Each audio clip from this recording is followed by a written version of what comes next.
आज हमारा टॉपिक है दर्पण। हम लोगों ने पीछे पढ़ा है कि जब प्रकाश किसी चिकनी सतह के ऊपर गिरता है तो उससे प्रकाश का परावर्तन हो जाता है और परावर्तित प्रकाश जिस मार्ग से आया है उसी मार्ग में या किसी दूसरे मार्ग में तोड़ जाता है। लेकिन इस घटना को हम अपने इस्तेमाल में लाने के लिए हमने कई इसके लिए उपकरण तैयार करे हैं। तो उसके लिए एक उपकरण है हमारे पास दर्पण। तो दर्पण क्या होता है आज हम इसके बारे में जानकारी प्राप्त करेंगे।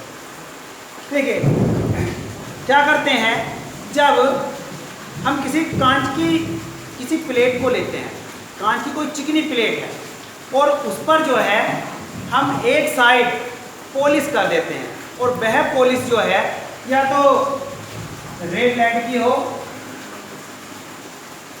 रेड लेड की कर देते हैं अधिकतर, या फिर रजत की कर देते हैं। रजत बोलते हैं चांदी को, चांदी की पॉलिश कर देते हैं।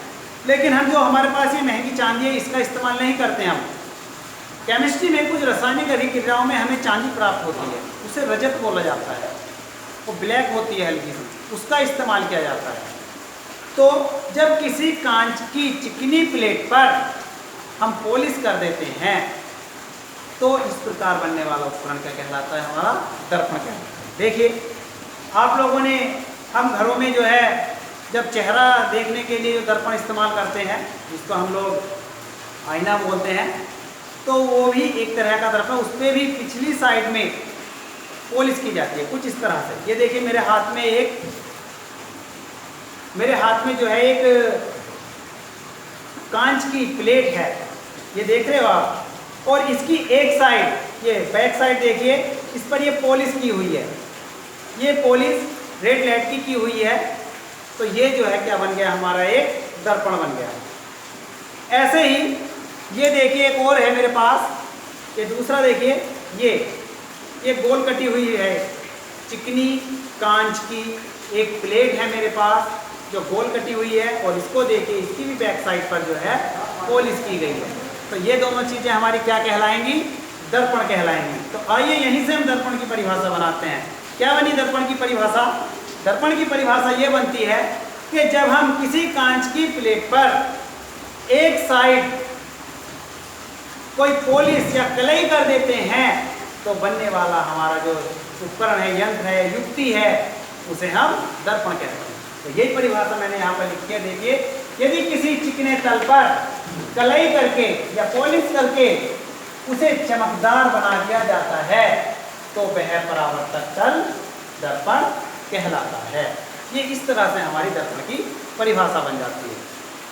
अब दर्पण तो बन गया, मैंने आपको दो तरह का दर्पण दिखाया। एक ये जो चकोर है, आपको दिखाई दे रहा है, ये चकोर है, और एक ये जो गोल कटी हुई है। तो इस तरह से अगर हम दर्पण के बारे में आगे जानकारी प्राप्त करें तो दर्पण दो प्रकार के होते हैं। दर्पण दो प्रकार के होते हैं।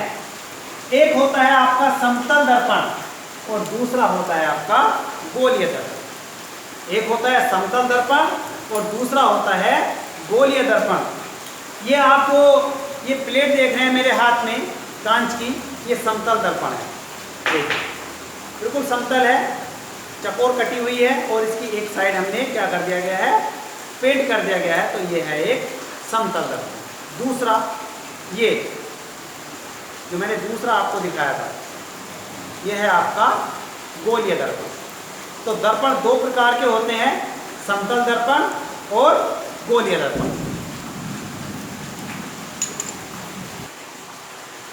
देखिए पहला दर्पण हमने लिया है समतल दर्पण। तो समतल दर्पण क्या होता है, मैंने जैसे आपको अभी दिखाते हुए बताया कि ये एक समतल दर्पण है, एक समतल कांच की प्लेट है और जैसे आपको नजर आ रही है, और इसकी एक साइड क्या कर दी गई है, कलई कर दी गई है, पॉलिश कर दी गई है। तो ये हमारा एक दर्पण की तरह कार्य करेगा। इसके जो ये सतह है इस पर पॉलिश नहीं है, इस वाली सतह से प्रकाश का परावर्तन होगा, इस वाली सतह से नहीं होगा। जो अनपॉलिश है, जिस पर पॉलिश नहीं किया गया है, उस सतह से प्रकाश का परावर्तन होगा। तो ये कैसा दर्पण बन गया, समतल दर्पण। तो इसकी परिभाषा भी हम ऐसे ही लिखेंगे, कैसे कि एक चिकनी समतल कांच की प्लेट जो एक साइड से पॉलिश कर दी जाती है वह समतल दर्पण कहलाती है।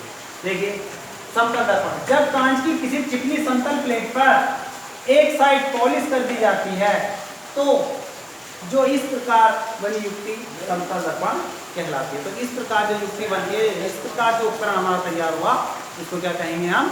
समतल दर्पण कहेंगे। समतल दर्पण हम इसका इस्तेमाल जो करते हैं कहाँ कहाँ करते हैं?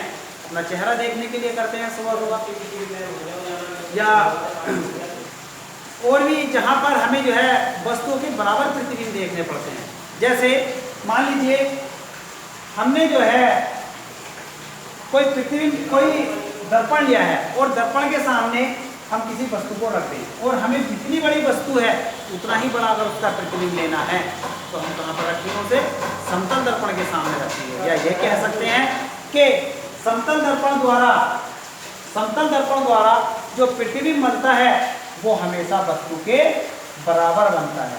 जितनी बड़ी वस्तु समतल दर्पण के सामने रखी जाएगी प्रतिबिंब उतनी ही दूरी पर और उतना ही बड़ा बनेगा। तो समतल दर्पण की क्या विशेषता हुई कि समतल दर्पण अपने सामने रखी हुई वस्तु का जो प्रतिबिंब बनाता है वो उतनी ही दूरी पर बनाता है जितनी दूरी पर वस्तु रखी होती है, और वस्तु का उतना ही बड़ा प्रतिबिंब बनाता है जितनी बड़ी वस्तु होती है।